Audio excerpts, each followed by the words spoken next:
Yo, what's up, y'all? Hey, Aaron the Creative here, and today we're going to be talking about a product I've actually been using for the past 3 months.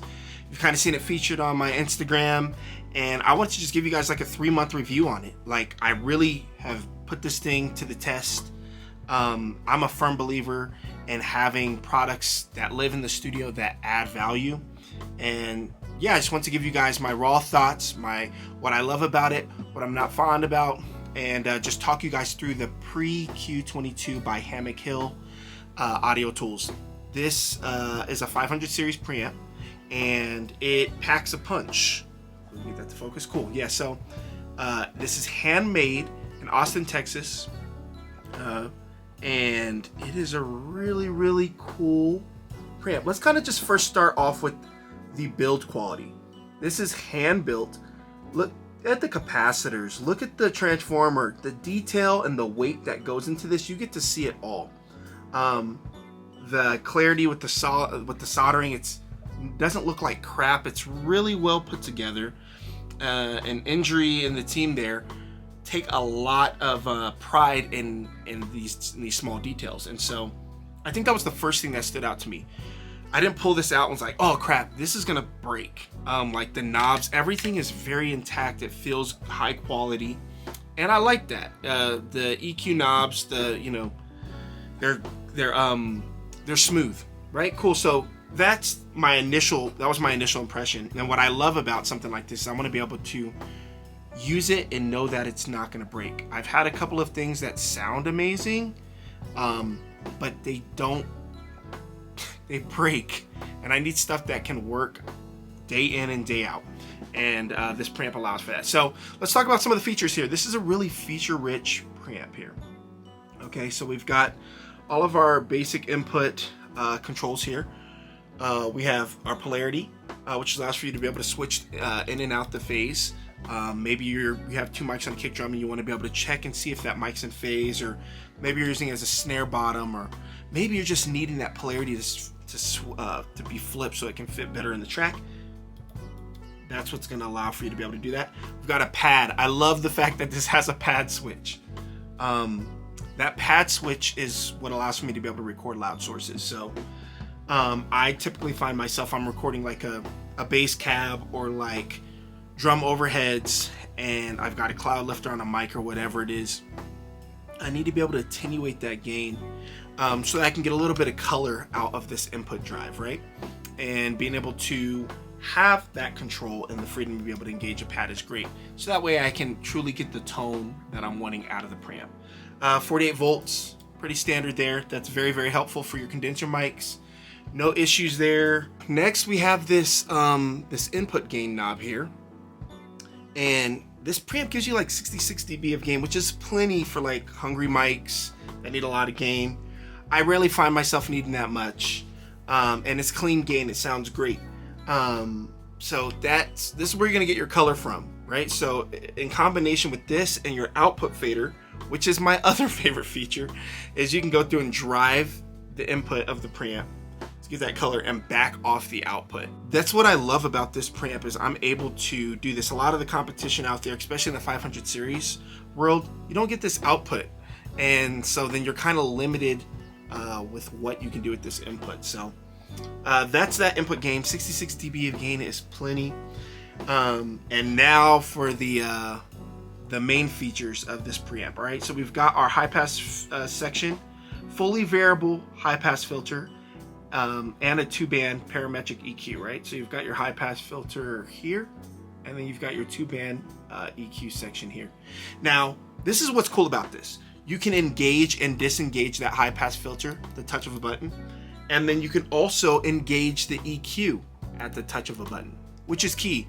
So that way you can truly hear how you're what you're shaping, and you're able to bypass that to be able to hear it without, and then engage that, which has been very helpful. So this is like, if I had one preamp in a 500 series format that could do it all, it would be this, because I get that versatility.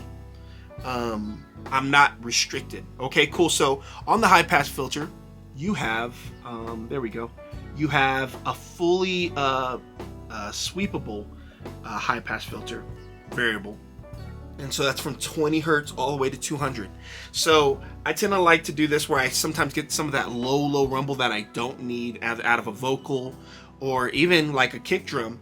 And then what I can do is, put that high pass filter there, use my ear. And then we have two bands here that are also fully sweepable. I can go through from 40 hertz to 400 hertz on one band. And then I have 2,000 hertz to 20,000 hertz on the other band.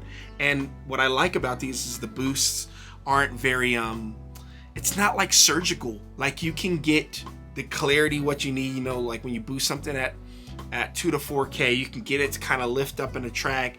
Or, when you cut it as well, it doesn't sound like you're like sweeping things. It's really, really musical, as we say. And so you're able to get a lot out of this. So I could say, hey, maybe I want a lot of high-end presence on a source. Maybe I'm working with a darker ribbon mic. I can go through and, boost that high band, right? And just in the same on a different instrument, which I actually did, I can go on to drum overheads or vocal and cut 2K, right? So I can go, it's completely sweepable. So it's very, very versatile. Yeah, and I love that I can engage that and disengage that to turn that on and off.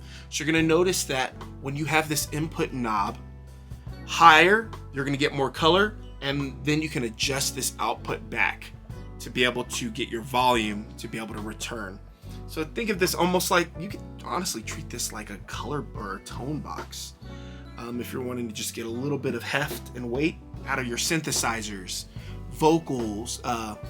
There is no bass DI, which is kind of, I feel like that would probably be the one drawback. But look at how much is being packed onto this on this unit.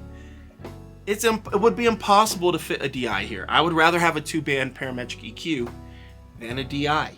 I can get that tone going in. I was able to record a whole song using this one preamp. When I want something that has weight and color, this is the direction that I'm going because it allows for me to be able to accomplish it all before getting back into the box. Yeah, this is just a really, really, really cool preamp. I'm trying to see if there's anything else that stood out. So I gave you all the highlights. I think the one drawback would be that there is no DI, but just get a DI box, run it before, and it sounds amazing. It's like clean gain, no issues. It works. It sounds amazing. You can go check out some of the content I posted on my Instagram, and you'll be able to hear it. Like, there's a lot of weight and color with this preamp, and that's what I enjoy about it. I enjoy using this on like dynamic microphones because I can really pull some life out of them. Dynamics and ribbons. This is like my favorite preamp to be able to use on these, just because sometimes we need to be able to add some of that life, back into those, more dynamic microphones. And so, yeah, that's my review, 3-month review. This is gonna stay inside of my chassis of the PreQ. Here we go. Let's get this to focus. Of the PreQ22 by Hammock Hill. Be sure to check them out. I'll leave a link to their page in the description. They're not paying me to say any of this. This is a great, just a great product, and I wanted to let you guys know about it. So, yeah, stay tuned for more, and shout out to Hammock Hill. This is a beautiful product. Take care. God bless.